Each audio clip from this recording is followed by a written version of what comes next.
I would like to call this meeting to order at 10 a.m. Just a few housekeeping issues. Make sure that your mic is muted, and when you turn on to speak, remember to state your name for the record. I would also like to say happy Athletic Training Month to all the athletic trainers out there and in the profession. So happy month, happy AT month. Now I'll move to item B, which is calling the roll. And so, Angelica, could you call the roll, please? Yes, ma'am. Michael Fitch, Here. Gary Danielson, Present. Dr. Schmidt, Present. Joseph Eberhardt, Here. and Presiding Officer Brittany Webb. Yes, I am here. You have a And quorum. thank you. And I would like to introduce Joseph Eberhardt and let him say a few words since he's new to the board. Joseph Eberhardt here. Good morning, everyone. Excited for my first meeting. I'm a athletic trainer on the south side of Houston in Pearland, Texas. Volunteered in multiple athletic training orgs and excited to serve the state. So thank you guys for the opportunity. Excited for the work we'll get done. Thank you very much and welcome to the board. I'll be moving to item C now, where we have a very special recognition from the board. And I would like to recognize Stuart Myrick, and Angelica, if you would like to share the certificate. Stuart, we just wanted to recognize your dedicated service and unwavering commitment to athletic training profession in the state of Texas. The Advisory Board of Athletic Trainers would like to recognize you for your hard work and many years of service, both to DSHS and TDLR. In both of those roles, you played a vital role in supporting and safeguarding the profession. You helped the citizens of Texas and the licensed athletic trainers across the state.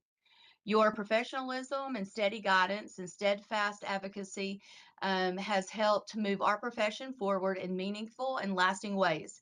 The Advisory Board of Athletic Trainers and the athletic training community are deeply appreciative not only for your leadership all of these years and your expertise, but most importantly, your friendship. And we wanted to recognize you, the board wanted to recognize you and say thank you. And we are jealous of your retirement vacations that you're doing, but we just wanted to say thank you for all of the years of hard work for athletic training. Thank you, Brittany. It was July of 2007 when Stephen Mills, my manager, informed me that I had inherited the Advisory Board of Athletic Trainers. And in fact, I was to get on a plane about a week later to Omaha, Nebraska to meet my board chair, who at the time was David Weir.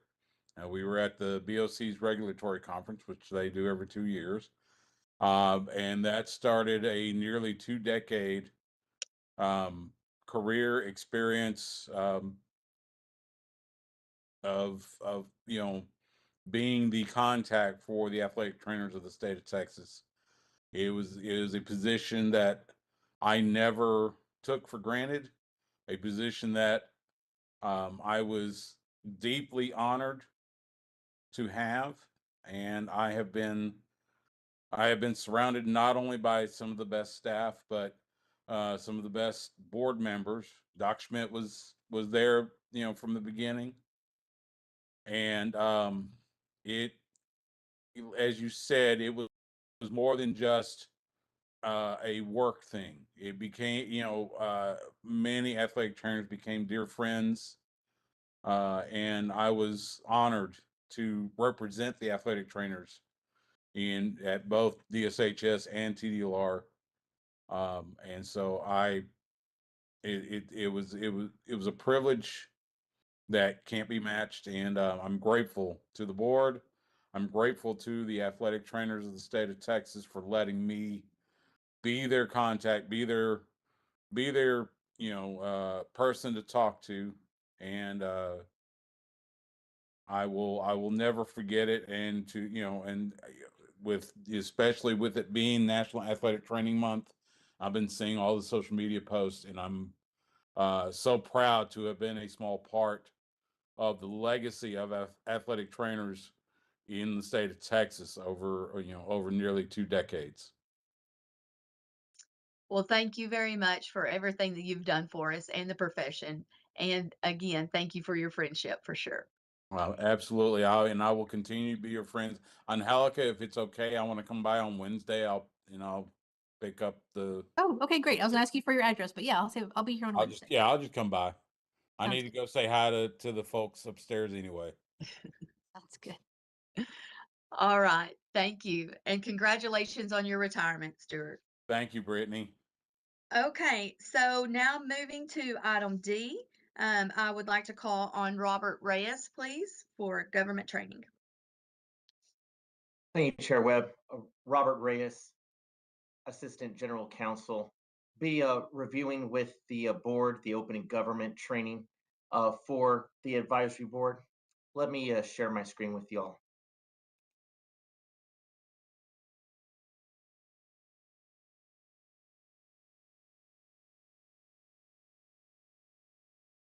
Okay.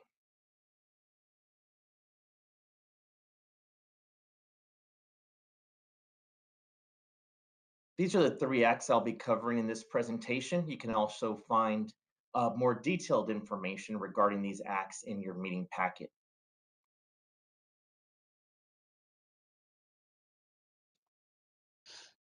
First is the Open Meetings Act. The act requires meetings of governmental bodies that are open to the public with notice given of the time, place, and subject matter of the meeting. A quorum is a majority of a governmental body. This board has 5 members, therefore a quorum is 3.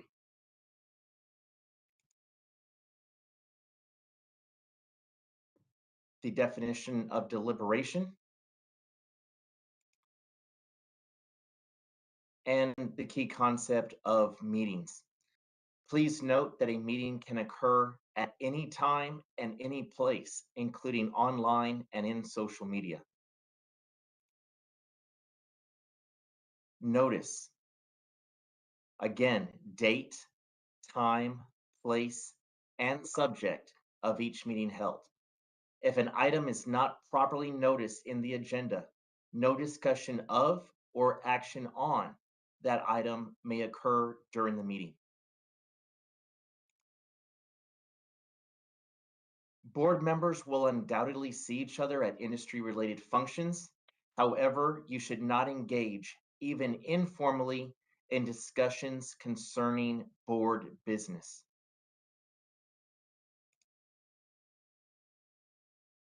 Key points to recall concerning meetings. We will now review the concept of the walking quorum. This is how a walking quorum can occur. A couple of people engage in a discussion about official business, and then communications start to expand to others outside of that original discussion. Another example of a walking quorum.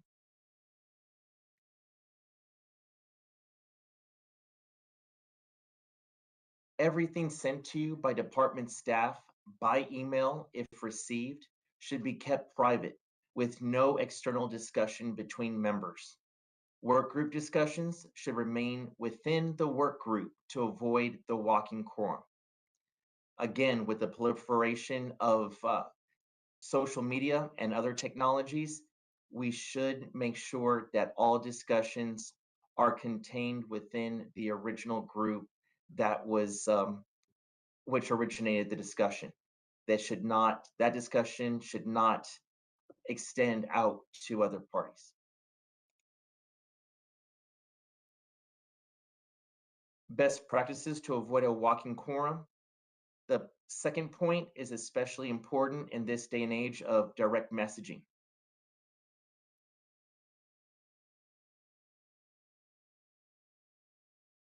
The main idea here is to limit discussions to what is identified on the agenda.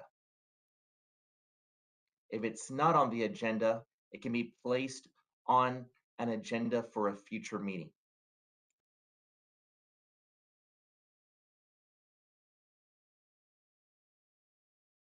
some guidelines and best practices for open meetings and to ensure that what we're discussing has been on the agenda. We cannot allow discussions regarding specific agenda items to wander off course into new items that have not been noticed to the public. That is a special point. There are consequences for violating the Open Meetings Act. These are the civil remedies. Criminal penalties expose the violator to a fine and/or jail time.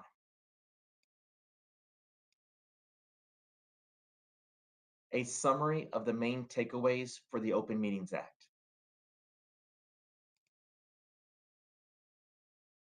Some Open Meeting Act resources. These links and information, again, is in your meeting packet. Now moving on to the Administrative Procedure Act. The two stated purposes of the Administrative Procedure Act. What a rule is and what a rule is not. There are 5 sources for rulemaking. An individual must fit into one of these 4 categories to be an interested person and submit a rule petition.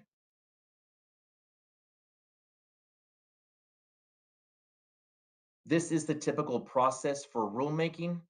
You see 2 advisory board meetings in this process. Those meetings are in blue. The first time is before we publish proposed rules in the Texas Register for comment. The second time is before the commission adoption. This process may vary slightly based on the circumstances at the time, the importance of the rule, the time that we have to adopt the rule, other situations such as those. But this is the general rulemaking process. Oh, sorry about that. This is the rule review process. Every 4 years, we are required to review the rules for adoption or readoption. If there is a statutory requirement to have rules, we need to decide if the program rules are necessary. The rules continue to be necessary if the program exists or the legislator states rules need to exist.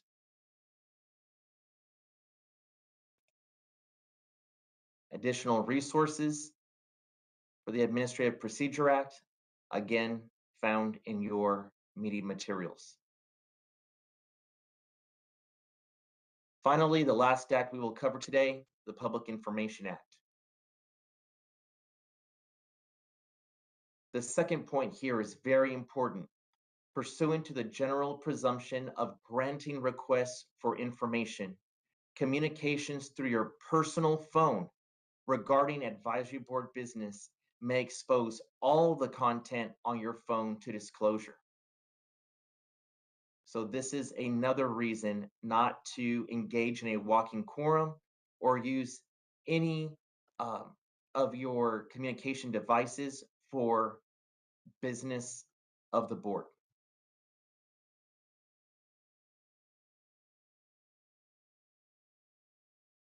Open records process. A request must be submitted in writing.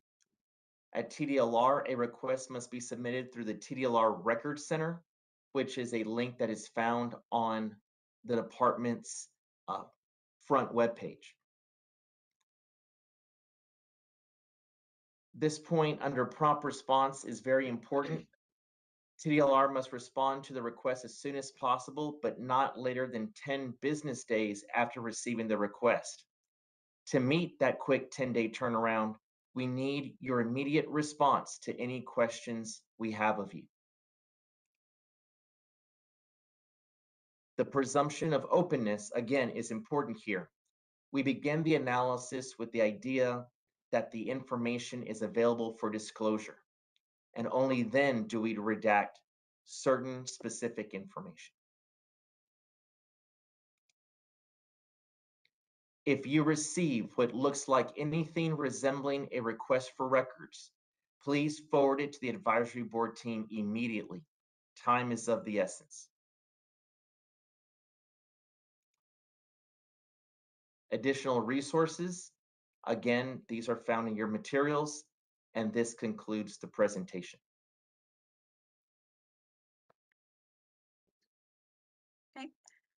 Board I'm members, do you available for any questions. this is Brittany Webb. Board members, do you have any questions, comments, concerns for Robert? Hearing none. Thank you, Robert, very much. I'll be moving to item E, which is the approval of the minutes from March 10th, 2025. Is there any comments or discussion for the minutes? Okay, so hearing none, I will ask for a motion and a second, please. So moved. Second.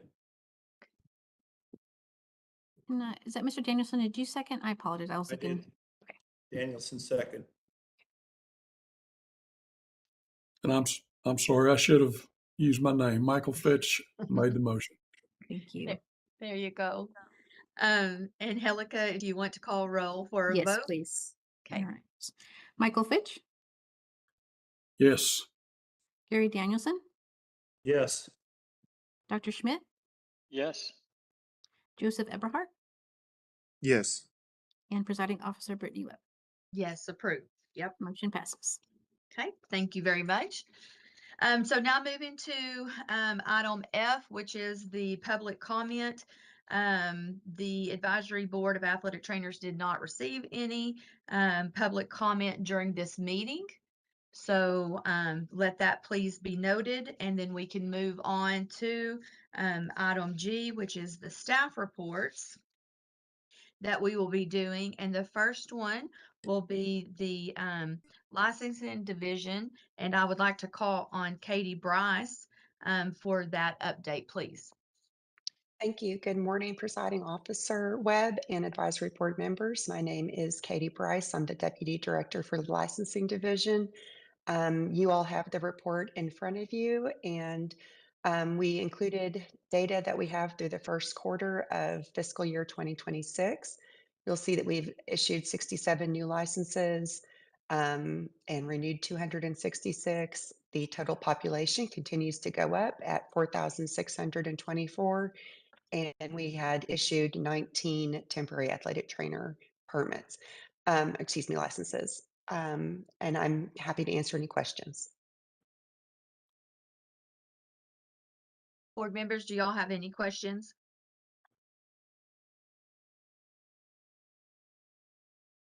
Okay, thank you. Katie, I do have one, and I don't know if it will be for you or if it will be for Shauna when we get to enforcement. About the licensee, it's probably going to be a question for enforcement. I'll wait till I get to enforcement to ask that. Okay, thank you. Okay. All right. Anything else from anybody? Okay, thank you, Katie. Moving on to education and examination. I would like to call on Michael Ford Strawn, please.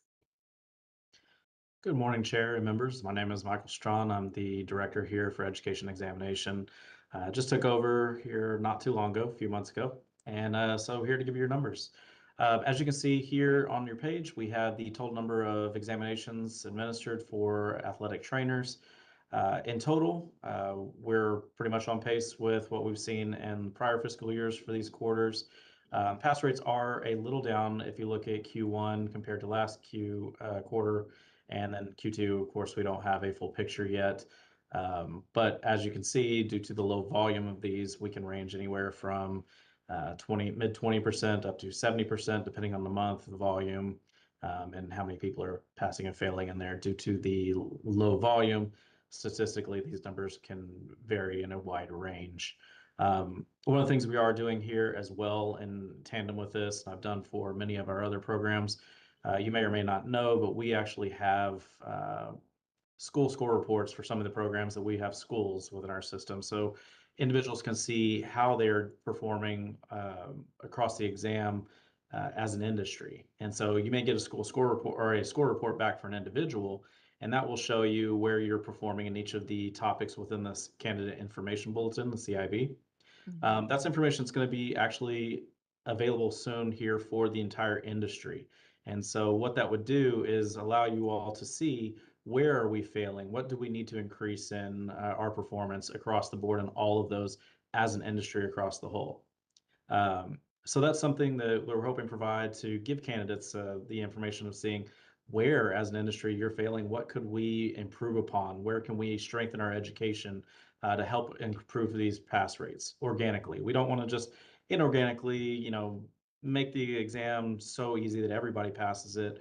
But also we're challenging members in the exam review committees when we're developing these exams with industry partners to really look at these items, make sure that they're appropriate for minimally competent individuals coming into this licensee, and making sure those items are performing correctly as you all are aware in the past, making sure items don't overperform or underperform.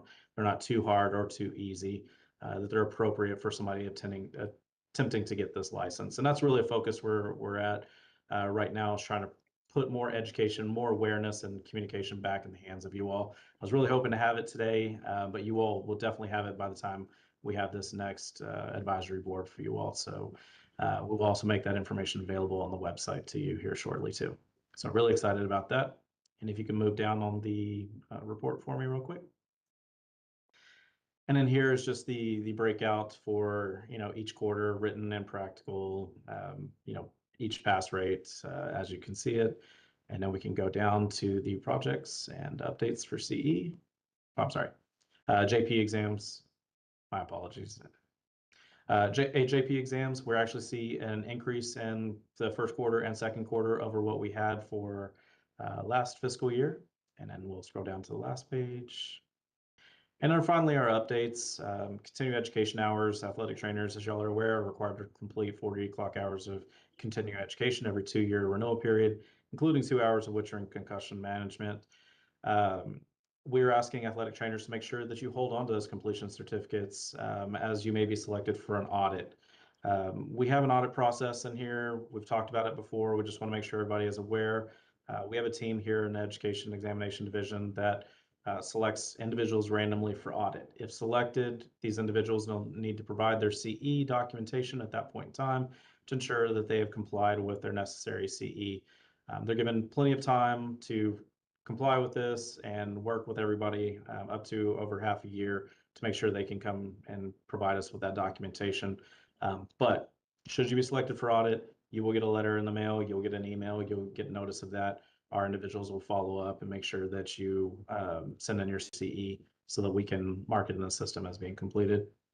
With that being said, that completes my report, and I'm open to any questions y'all may have. Thank you, Michael. Board members, do you have any questions? David Schmidt. I think I've asked this question before, but I'll ask it again.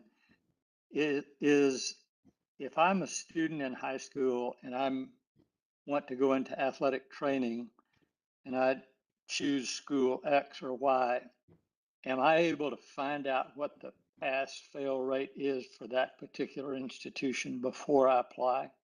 No, sir. Michael Strawn, Education Examination. So we don't have that because we don't have the schools in our system in that capacity. For like barber and cosmetology, or massage therapy, we're going to have that to be able to tie those pass rates to those schools. Right now, each individual is not tied to a school within our system. And so that would be a system limitation. I can't promise that that's something that we could fix moving forward. It is a possibility if we had all of that student's information, we could create something like that. What I was talking about with the score reports for an industry would function sort of like that. They wouldn't be tied to a school, but it would allow students to see as an industry where they're passing and failing within each topic. But at this time, we do not have that capability. Gary Danielson here. Adding to that, so are the institutions notified that there are deficiencies when these kids come through the tests and they don't pass? Do we hold any accountability to the institution sending these kids? At current, we're not sending anything to those institutions, letting them know the students that passed or did not pass. Be something within that student back to that institution. Again, I think this is an important topic. You know, why I wanted to create a report that individuals could see. It may be something that in future talks and future discussions, we could workshop and work group how this potentially would work. For entities that we don't really regulate, that's always difficult, being able to tie students to those entities. But you know, sometimes we have the correct data, we have the correct information coming back that we're capturing for students. It's a possibility. So it's something that we can always explore with you all and see the feasibility of it. Joseph Eberhardt, I guess adding on to that, so had those questions written down, but when we talk the school scores, you talk about where we're having shortcomings with our students and our testers. Is that linked and divided in the KSAs that are all given to the students in the institutions that they need to hit on to sit for the exam? So is it broken up in the same way, or is it broken up in a different type of competency-based or domain-based score? It's going to be broken up because of how we would have it is based on their examination. So if you went to our candidate information bulletin for when the athletic trainers are sitting for their examination, and you look at that CIB, and it has the topics in there for which they're being tested on, those would be the topics in which we would, and I can pull it up real quick, would be breaking it down, because that's how our examination is scoring them. So that's how we would be able to see where they are. So risk reduction, wellness and health literacy, assessment domains. evaluation, critical incident management, therapeutic intervention, healthcare administration, professional responsibility for the written examination. And I guess follow-up question to that. I know that there's other local state entities or associations that are working on an endorsement subcommittee. I know one of their things was communicating with TDLR. Are you aware of any of those communications? At this time, no, sir, I'm not.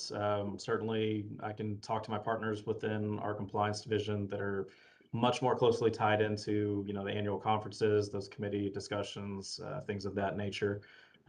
You know, getting my feet wet in this role at the moment. So there's probably a lot Understood. that I can learn in that regard, but I will make it a point to reach out to my partners over there in compliance, which was my former division, however, handling different programs at that point. Thank you, sir. Yes, sir. And then I just want to make a statement, Michael, that the PSI, that we will be having a deadline for signing up for the practicals, so that we can get those exams. I guess the models and the examiners down, you know, and so there will be a deadline. And I just wanted the public to know that if they have students or students themselves that are going to be taken, they need to look for that deadline for the practical, so we'll know how many people are coming. I just wanted to state that. Yeah. Thank you. Thank you, Michael, for your report. That's great.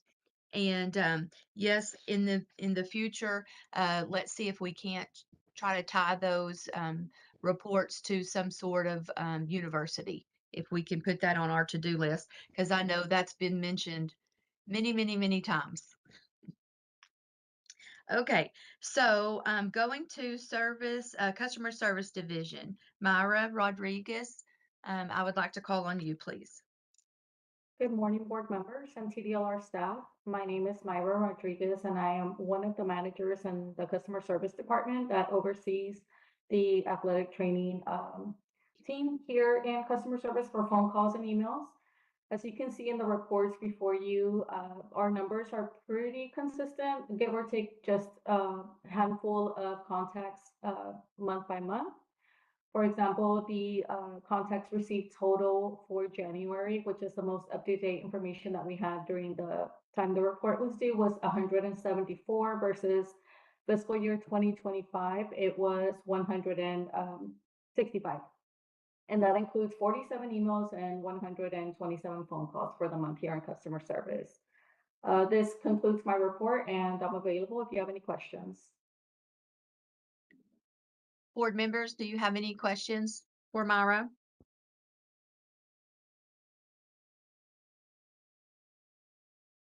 Okay, Myra, I do have one question about customer service, and I don't know how feasible this would be, but some of the noise that I hear and concerns that I hear from, our industry is when they call customer service, that sometimes they get different people, right, who may be working different, different days or so forth. Is there, or could it be feasible that we have one or two people in customer service that is just dedicated to AT questions? We actually do have a set of, it's about 3, 4 people at most that take the calls for Okay, AT program with us. So it could be super. any one of the 4, but it is specifically, we are skill set based, so they would get the same 4 people on rotation. Nice. Okay, that answers my question, and now I know how to answer their questions if they call. That's great. Sure. Thank you. Thank you. Any other questions, board, for Myra? Okay, hearing none, I will then go down to Enforcement Division. Shauna Almusk. Almashuk. There you go. I knew I was going to mess that up. Thank That's all you. right. I messed it up for a Almashuk. long time too. It's okay. Good morning, board members. My name is Shauna Almashuk. I'm a prosecutor for the Enforcement Division, and I'll be presenting the report for you today, which covers key statistics and case highlights. So in the division's performance measures section, you can see that there has been an increase in complaints open and closed compared to the same time period last year, with 50% of those complaints resulting in disciplinary action. You can see in the next section that there were no cases open this year as a result of criminal history compared to last year. And the section at the bottom of the page shows that there were more consumer complaints than departmental. But as you can see on the next page in the pie graph, only 4 of those consumer complaints were open for investigation. And then about halfway down in the orders issued section, you can see the orders that resulted in the closed cases mentioned on the first page. And at the bottom, you can see all the penalties that have been collected and 2 licenses were suspended. We can jump to the top of the next page to see the reasons for the cases being closed without disciplinary action. These look the same as last year. And then looking at the section just below, it appears that the reasons for opening have increased in the number of unlicensed activity from last year. And there's also a couple of new categories below that. You can see the violations that resulted in disciplinary action were all related to sexual contact or behavior. And I have also included 2 case highlights for your review. I'm available to answer any questions you might have.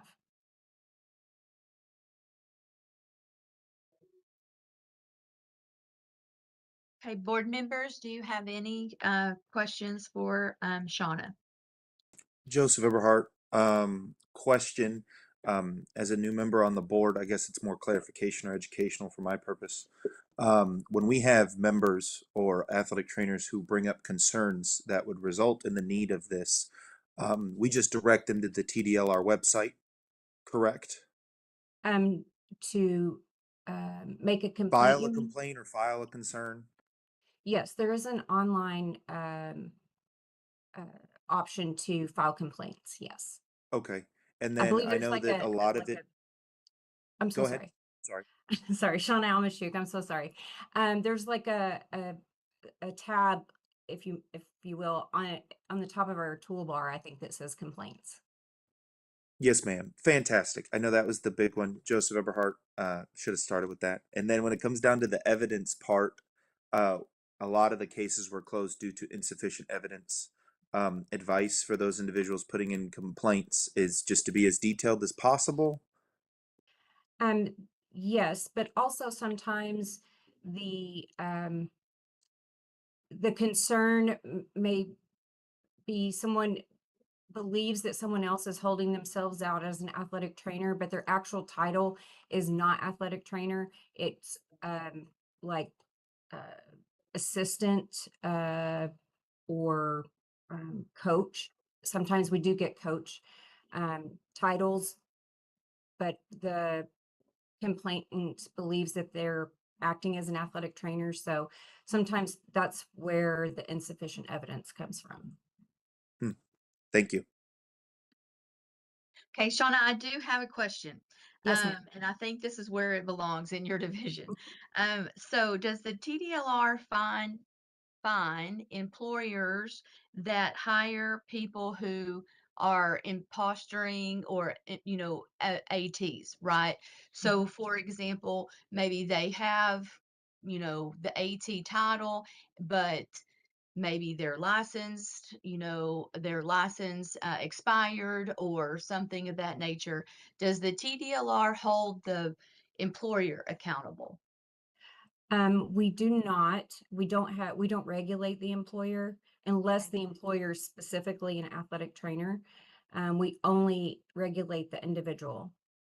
Okay. So our only jurisdiction, if you will, is over the licensee or individual that should be licensed. Gotcha. Okay. Okay. All right. Thank you. That was my question. I should have started off with Brittany Webb as well. Joseph, I should have started with that. Now I want to go, this is Brittany Webb, and I want to go to Compliance Division and call on Tedrick Woods, please. And for those that do not know this, Tedrick is new and he replaced Stewart. Yes, ma'am. Good day. Thanks to the chair, presiding officer, Ms. Webb, and the advisory board of athletic trainers. My name is Tedrick Woods. I'm a program specialist for the athletic trainer program, part of the compliance division, medical and health team. I will be presenting the compliance report, and you all should have a copy in front of you. Personnel update. I joined the compliance division of TDLR medical and health team last November from Texas Workforce Commission. My hat off to Mr. Stewart's dedication to the athletic program, the years he worked it, continue to enjoy retirement. Current projects. Implementation of bills are actively in process. Only a few directly affect athletic trainers.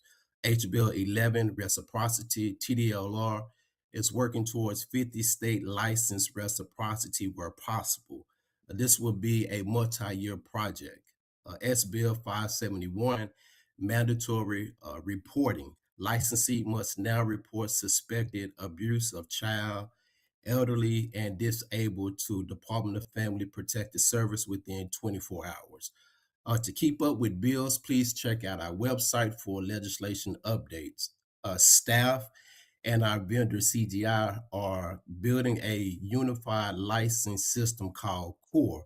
Athletic trainers will begin integration in the fall of 2026. Staff continue to handle day-to-day emails while supporting the overall vision of TDLR. Outreach. TDLR Health Monitor for February is published. You can find past editions on our website. I presented at SWATA in January, a student workshop there in Tarleton State in Fort Worth. It was a great success. Upcoming outreach will be at the Greater Houston Athletic Training Society at Grand Oaks High School, March the 21st. That will be on a Saturday. And then also the South Padre Seminar will take place June the 4th through the 7th. So please contact us for any future presentation. That's my report, and I'd be happy to answer any questions.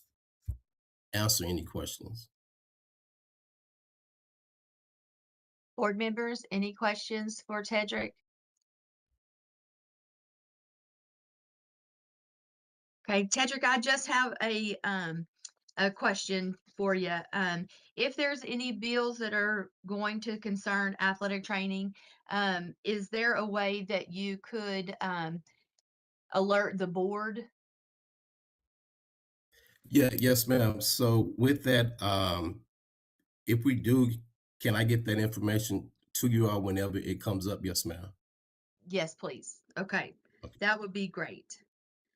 I know there's a way that we can monitor it, but sometimes if it comes from you, then that'll perk our ears up and we'll be able to follow that a little bit better. So thank you for that. Okay. All right. Yes, ma'am.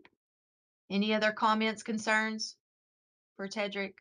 Okay, moving on to the agency update and call on Charlotte. Melder, please. Hi, my name is Charlotte Melder. I'm the director of the compliance division. I just want to say really quickly, good morning and thank you for having me.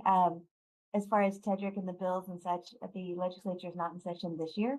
But in 27, when they're in session, we will keep you all as updated as we possibly can. Thank you. So for the highlights for the last fiscal year, as of September 1 of 25, we now serve over 1 million licensees in the state of Texas. Also in last fiscal year, the agency fielded more than 12,000 consumer complaints and conducted more than 7,000 investigations, which resulted in more than 800,000 in consumer restitution. That's not fees, that's not fines, that's money back in the pockets of our consumers who filed complaints with us in restitution. From the last legislative session, which was ended last year, the 89th legislature brought us some organizational changes with the addition of Texas Lottery and charitable bingo programs. These programs will now be administered by TDLR, and a dedicated transition team is helping us incorporate those into the agency. It's going to be quite a long process because there's a lot involved. The Texas Lottery successfully generated $1.8 billion with a B for the state of Texas in fiscal year 25 from $7.91 billion in total sales. And this strong financial contribution comes despite significant market challenges and new consumer protection measures. So the vast majority of the lottery revenue is dedicated to supporting essential state services. One is the Public Education Fund, and the second is the Texas Veterans. Of the public education, $1.77 billion was contributed to the Foundation School Fund, which supports Texas public schools, including teacher salaries and school operations. And $31.1 million, which is a record, was provided to the Fund for Veterans Assistance to support grants for organizations serving Texas, veterans, and their families. Senate Bill 1036 created a new program at TDLR. It's going to do the regulation of residential solar retailers. Implementation of that is starting this year. So as a result of all of that, we now oversee 42 different programs. We call professions such programs within TDLR. And also, House Bill 4216 created the regulation of delivery network companies, which we're not counting as new because we already had transportation network companies, which is like Uber and Lyft. And this is just the delivery network companies where you can order food, et cetera, and have them delivered to your home. So we'll be regulating them as well. Finally, we have the TDLR Core project. It's the new licensing system replacement project. And we have inherited a variety of systems and programs transferred to TDLR. Some enable certain programs to perform tasks online, while others are stuck in paper processes. And so we have a 3-year project which consists of waves of implementation with groups of programs so that all the information for all of our 42 programs are in one system, which will bring efficiency, modernization. And we will keep everybody updated as the project progresses. That concludes my report, and I'm happy to answer any questions. Board members, do you have any questions for Charlotte? Okay, thank you, Charlotte. Appreciate that. Thank you. Okay, moving on to item H on the agenda, work group assignments. So, Angelica? Yes, ma'am. So we have 5 work groups, and we have some new members, and we need to replace some old ones that are no longer on the board. So I'm going to go and share my screen so I can see which work groups are available. Because this board is so small, we can only have 2 members per group, 3 to make a quorum. So let me share my screen real quick and volunteer for one, or Brittany may just assign you one, but I would like to see people volunteer for these. So bear with me for just one moment. Okay. So we have the enforcement work group. So we need one more board member assigned to that one. We have the licensing work group. We'll need 2 members for that one. The education examination is full, but if either one of the board members currently assigned want to step down, we can find a new member to replace them. Standard of care, we have 1 opening, and then the last one, athletic trainer endorsement work group, we also have 1 opening. So I'll start with the enforcement work group. Is there anyone that would like to be assigned to that one? I'll volunteer, Gary Danielson. Okay.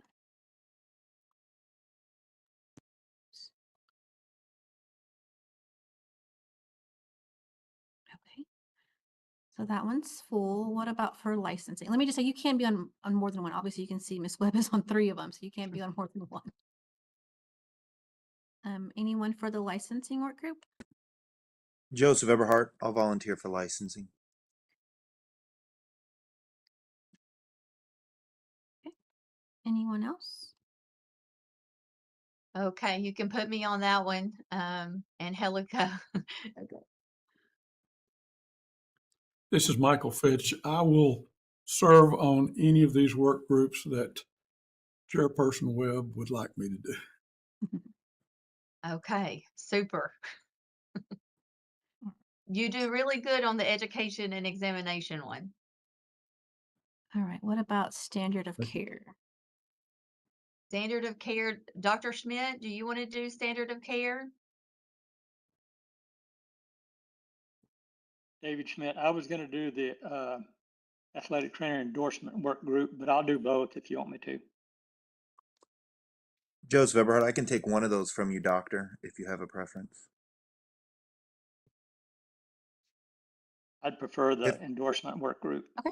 So Joseph, do you want the standard of care? I will gladly accept standard of care, Joseph Eberhardt. Okay. Did I spell that correctly? Okay, great. So that was easy. So anytime we have a agenda item that needs further discussion, we will assign that to a work group to meet in a smaller group, and then they'll come back to the board to discuss the outcome. So And Angelica, And- can you email me that document? yes, I will please? email everyone that Oh, list. super. Great. So the next thing with that agenda item is, do we have any topics that we would like to assign to those work groups?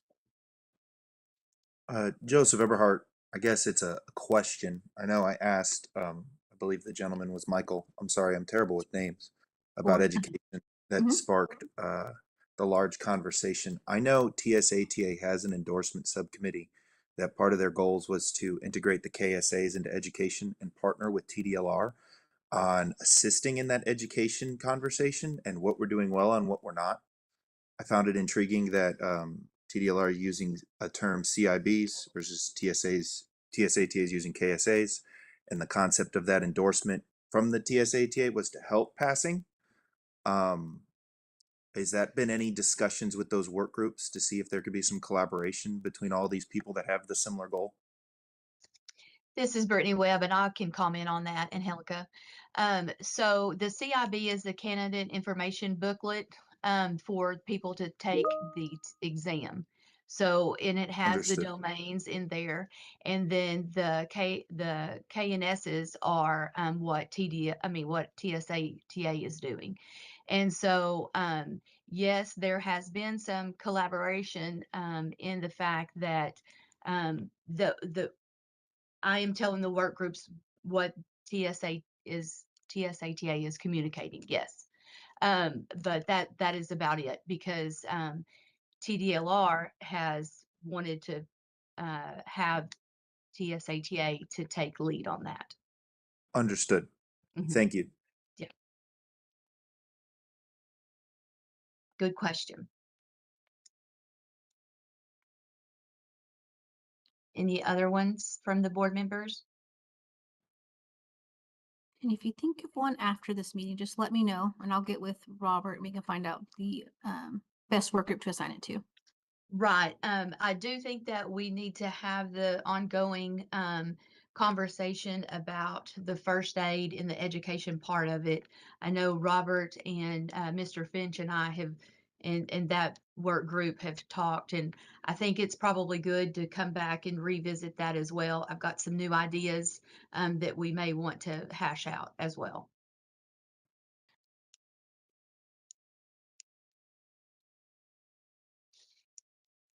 Okay. Jo- Yes. Sorry, Joseph Everhart, in regards to the AT endorsement and collaborating with other healthcare professionals, I guess a question before I give out random ideas. What is some of the current professions or other work groups or other organizations we're reaching out to increase that AT endorsement? Or maybe that needs to be discussed, I guess. So the AT, Brittany Webb, I'll take that. I'll answer that question. So the endorsement part of it is going through TSATA. It's not going through TDLR. Understood.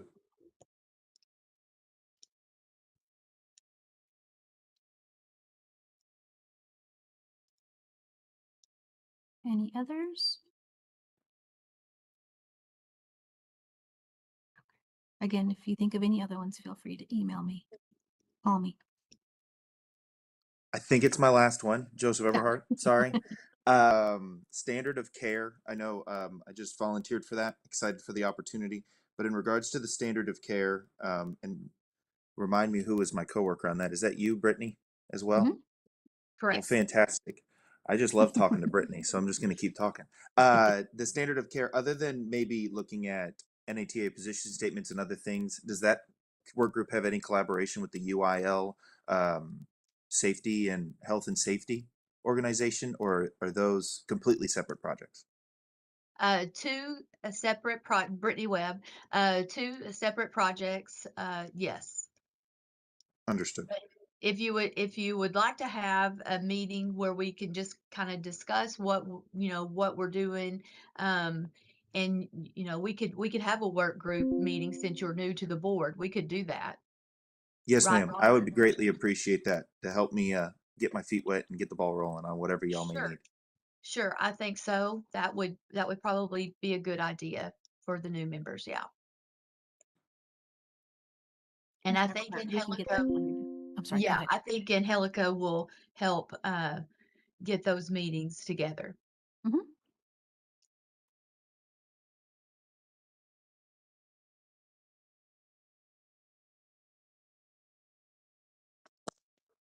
Okay. Any others?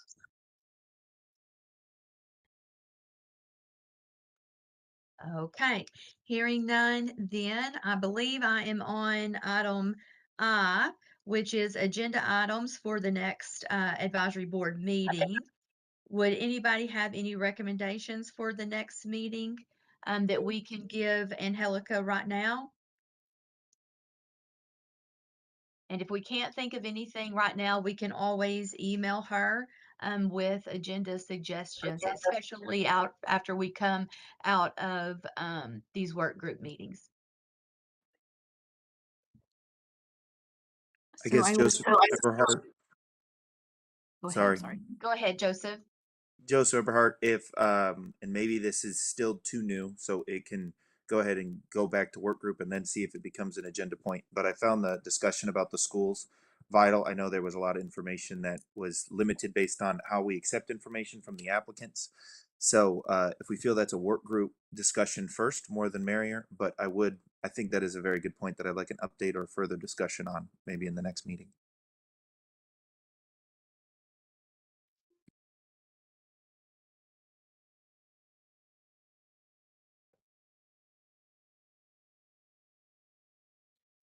Mr. Everhart, Robert Reyes, Assistant General Counsel. Just initial thoughts and concepts here. Who would you like to hear more from? What area of or what division of the department would you like to hear more from in terms of that? From Mr. Strawn or from any other division? Mr. Strawn seemed, he mentioned he was getting his feet wet, so if he has any update into that, but I believe I was understanding there might be a technical backside of the website on how we select information. So maybe if there's some type of technological part of the department that might need to jump in on that conversation about how we can maybe get that going to collect that university information so that we can start having data on the university's success or the institution's success. Thank you for clarifying, sir. Appreciate it. Yes, sir. Thank you.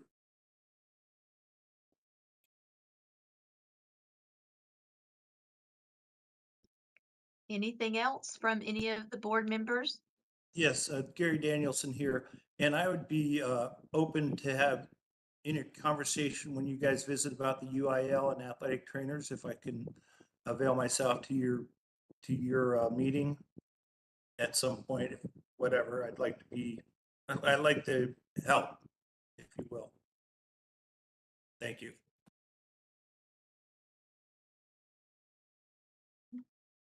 Anything else? Okay, not hearing anything else, any further discussion, I'll go ahead and move to item J. Discussion of the time of the next advisory board meeting. I know Robert may have something to add to that, but if we don't have one sooner than later, I was thinking October, but again, Robert, you may have some input on that. Robert Reyes, Assistant General Counsel. Yes, ma'am. I know that Angelica usually polls the advisory board members for availability. There might be something, in October, possibly something before then, but we'll definitely engage the board and poll members for availability.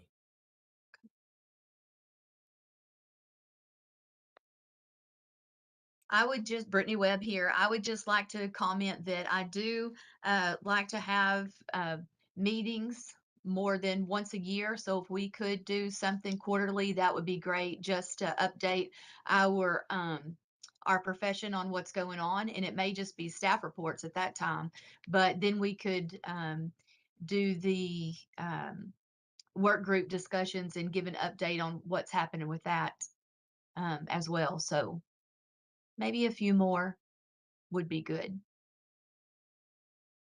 Angelica, do you have any comments? No, I think we're good. We will see what we can do and what time allows to have those meetings, but looks like we have some rules coming up, so that'll definitely add to our meeting count. Okay. That sounds great. Anything else from the board? Any comments, concerns before we move to item K?